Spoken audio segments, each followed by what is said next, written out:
तो नमस्कार मेरे प्यारे मित्रों, आप लोगों का स्वागत है हमारे चैनल पर। मैं साइको। आज हम लोग एक बरसात के मौसम की डरावनी कहानी सुनने वाले हैं। तो आप लोग अपना नाम और कहां से हो कमेंट कर दो। हम अपनी दूसरी वीडियो में आप लोगों का नाम लूंगा। तो चलिए कहानी की ओर बढ़ते हैं।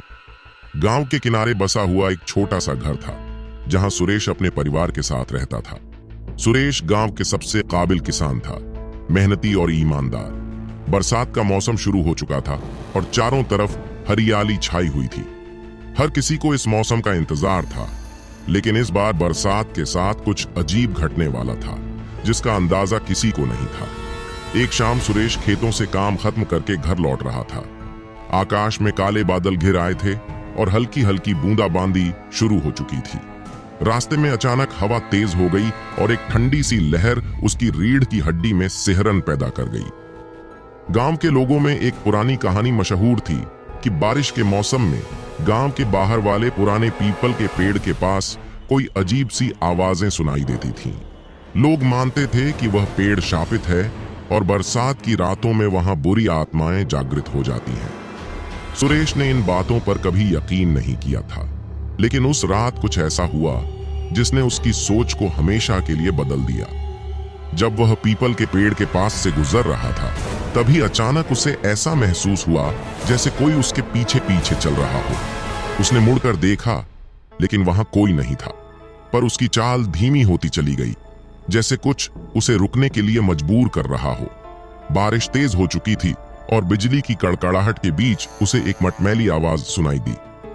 सुरेश, रुक जा, उसने सोचा। शायद यह उसके दिमाग का भ्रम है, लेकिन आवाज और तेज होती गई। रुक जा सुरेश। इस बार वह घबराया और तेजी से दौड़ने लगा। उसे अब साफ महसूस हो रहा था कि कोई अदृश्य ताकत उसका पीछा कर रही है। उसकी सांसें तेज हो गईं और उसका दिल जोर जोर से धड़कने लगा। जब वह अपने घर के करीब पहुंचा तो अचानक बिजली चमकी और वह ठिठक कर रुक गया। उसने देखा कि उसके घर के दरवाजे पर एक अजनबी खड़ा था। उस अजनबी का चेहरा धुंधला था, लेकिन उसकी आंखें जलती हुई लाल थीं। सुरेश के पांव जैसे जाम हो गए। उस अजनबी ने धीरे धीरे अपना हाथ उठाया और सुरेश की ओर इशारा किया। तुम बच नहीं सकते, अजनबी ने कहा और गायब हो गया। सुरेश को समझ नहीं आया कि यह सब क्या हो रहा है। वह भागता हुआ घर के अंदर गया और दरवाजा बंद कर लिया। उसकी बीवी मीना और बच्चे सो रहे थे। उसने उन्हें नहीं जगाया, क्योंकि वह खुद नहीं समझ पा रहा था कि यह सपना था या हकीकत। रात बीत गई, लेकिन सुरेश को नींद नहीं आई। वह बार बार वही आवाजें सुनता रहा। अगली सुबह जब उसने गांव के बुजुर्गों से इस घटना का जिक्र किया, तो उन्होंने उसे तुरंत उस पीपल के पेड़ से दूर रहने की सलाह दी। लेकिन सुरेश जिद्दी था। उसने ठान लिया कि वह इस रहस्य का पता लगाएगा। 2 दिन बाद जब फिर से बारिश शुरू हुई, सुरेश उसी पेड़ के पास गया। इस बार वह अकेला नहीं था। उसके साथ गांव के 2 और लोग थे जो इस रहस्य को सुलझाने में उसकी मदद करना चाहते थे। रात के अंधेरे में तीनों पीपल के पेड़ के पास पहुंचे। हल्की बारिश हो रही थी और आसमान में बिजली चमक रही थी। अचानक एक तेज हवा का झोंका आया और पेड़ की डालियां झूमने लगीं। तभी उन्हें दूर से वही अजनबी दिखाई दिया। वह धीरे धीरे उनकी ओर बढ़ रहा था। सुरेश ने हिम्मत जुटाई और जोर से चिल्लाया, कौन हो तुम? क्या चाहते हो? अजनबी की आंखें एक बार फिर से जल उठीं और उसने कहा, मैं वो आत्मा हूं जिसे वर्षों पहले इस गांव के लोगों ने मारकर इस पेड़ के नीचे दफन कर दिया था। मैं बदला लेने आया हूं। तुम लोग चैन से नहीं जी सकोगे। सुरेश और उसके साथी पीछे हटने लगे, लेकिन तभी जमीन के नीचे से हाथ निकलने लगे, जैसे सैकड़ों मरे हुए लोग जमीन से बाहर आना चाहते हों। उन हाथों ने सुरेश के पैरों को पकड़ लिया और उसे जमीन की ओर खींचने लगे। सुरेश ने पूरी ताकत से उन हाथों से खुद को छुड़ाने की कोशिश की, लेकिन वे उसे लगातार नीचे खींचते जा रहे थे। उसके साथी भाग खड़े हुए। सुरेश ने खुद को बचाने के लिए जोर लगाया। तभी बिजली चमकी और उसने देखा कि पेड़ की जड़ों के पास एक पुरानी कब्र थी जो अब खुल चुकी थी। वह समझ गया कि यह आत्मा इसी कब्र से निकली है और बदला लेने आई है।